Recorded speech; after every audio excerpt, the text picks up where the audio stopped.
Why McDonald's is banned in North Korea. McDonald's is one of the most recognizable companies on Earth. There are more than 40,000 restaurants spread across over 100 countries. You can order a Big Mac in Saudi Arabia, grab fries in Vietnam, eat beneath the Eiffel Tower near the Kremlin, or just a few steps from the Vatican. It has expanded across democracies, monarchies, dictatorships, and former communist states. Yet there's one place where the golden arches have never appeared. North Korea, a country of more than 26 million people, has never had a single McDonald's restaurant. Not one Big Mac, not one Happy Meal, not even a small takeaway counter. At first glance, the answer seems obvious: politics. But that only explains part of the story, because here's the strange part. North Korea's leaders have secretly eaten McDonald's. Government officials have reportedly smuggled it across borders. And the country even built its own version of the famous burger, just without ever calling it McDonald's. So why can the country's elite enjoy American fast food, while ordinary citizens are taught to reject everything it represents? The answer isn't just about hamburgers. It's about ideology, sanctions, propaganda, and one of the world's most carefully controlled political systems. One, an idea stronger than a burger. To understand why McDonald's never entered North Korea, we have to go back to the 1950s. That's when the country's founder, Kim Il-sung, introduced an ideology known as juche. The word is usually translated as self-reliance, but it means far more than producing your own food or building your own factories. Under Juche, North Korea presents itself as a nation that depends on nobody. Not foreign governments, not foreign businesses, and certainly not American companies. This philosophy shapes nearly every part of daily life. Foreign movies are heavily restricted. Foreign media is tightly controlled. Even fashion and hairstyles have, at times, been regulated. So to the North Korean government, McDonald's isn't simply a restaurant. It's a symbol of American capitalism, of globalization, of the outside world. Allowing those famous golden arches into Pyongyang wouldn't just mean selling burgers. It would suggest that North Korea needed something from the very country it has spent decades portraying as its greatest enemy. And that's a message the government has never wanted to send. But ideology isn't the only obstacle. Even if North Korea suddenly welcomed McDonald's tomorrow, another problem would appear almost immediately. 2. The invisible wall. Unlike most countries, North Korea isn't just politically isolated, it's economically isolated too. For decades, the United States and the United Nations have imposed heavy sanctions on the country because of its nuclear weapons program. These sanctions restrict banking, foreign investment, international trade, and countless financial transactions. For an ordinary business, that creates headaches. For McDonald's, it creates something much worse. Think about everything a single restaurant needs: kitchen equipment, food suppliers, payment systems, shipping companies, international contracts. Now imagine trying to build all of that inside one of the world's most sanctioned countries. It becomes almost impossible. Even if the North Korean government approved the idea, McDonald's would still have to navigate years of legal restrictions before serving its first customer. The restaurant might never open at all. So between politics and sanctions, the door was already nearly closed. But then the story takes a surprising turn, because while ordinary North Koreans were being told to reject American culture, someone at the very top couldn't resist it. 3. The Big Mac mission.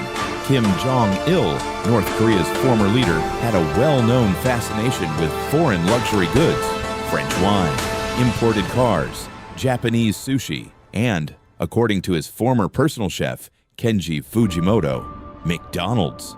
Fujimoto later revealed that after Beijing opened its first McDonald's restaurant, he was given an unusual assignment: travel to China, buy Big Macs, bring them back to North Korea, not for diplomacy, not for research, simply because Kim Jong-il wanted to eat them. Reports over the following years suggested this wasn't an isolated incident. South Korean intelligence claimed members of North Korea's elite occasionally flew McDonald's meals into the country using air choreo. It's a remarkable contradiction. The government publicly condemned American consumer culture. Privately, some of its most powerful figures were enjoying it. So what happens when people want something they officially aren't supposed to have? North Korea came up with its own solution. 4. If you can't import it, recreate it. Instead of allowing McDonald's into the country, North Korea recreated the idea itself. In 2000, state media announced a new food called Gogigi Op Bang. The name simply means double bread with meat. In other words, a hamburger. Just without using the word hamburger, the food was first introduced to elite university students before gradually becoming more widely available. Factories were established to produce it, and rather than presenting it as an American invention, it was described as a gift from the country's leadership.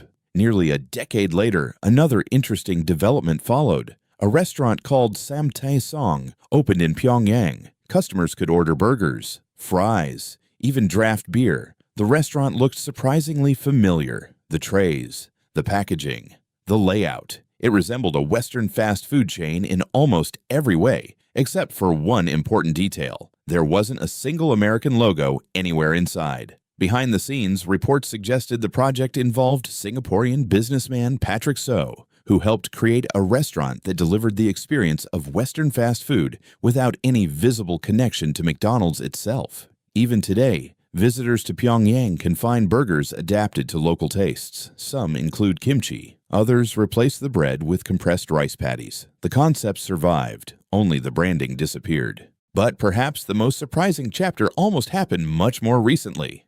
5.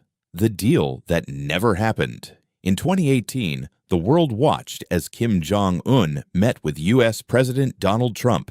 For a brief moment, relations between the two countries appeared to improve. Rumors soon emerged that North Korea might allow an American restaurant chain into the country as a gesture of goodwill. McDonald's was widely mentioned. News outlets picked up the story. Diplomatic observers discussed the possibility. It sounded like history might finally change. But nothing happened. No agreement was signed. No restaurants were built. The idea quietly disappeared. Yet fascination with American fast food never disappeared entirely. In 2017, reports claimed staff at North Korea's embassy in London were regularly bringing McDonald's meals back to the embassy for themselves. Even outside the country, the attraction remained. Which brings us back to the original question: why isn't there a McDonald's in North Korea? It's not because nobody wants one. It's because McDonald's represents something far bigger than burgers. To North Korea, it's a symbol of outside influence. To international businesses, sanctions make operating there extraordinarily difficult. And to the country's leaders, it has become something even stranger, a luxury they quietly enjoy, while publicly insisting nobody needs it. Perhaps that's the real irony. North Korea spent decades trying to keep McDonald's out, yet it never managed to keep curiosity, or the appetite for it, from finding its way in.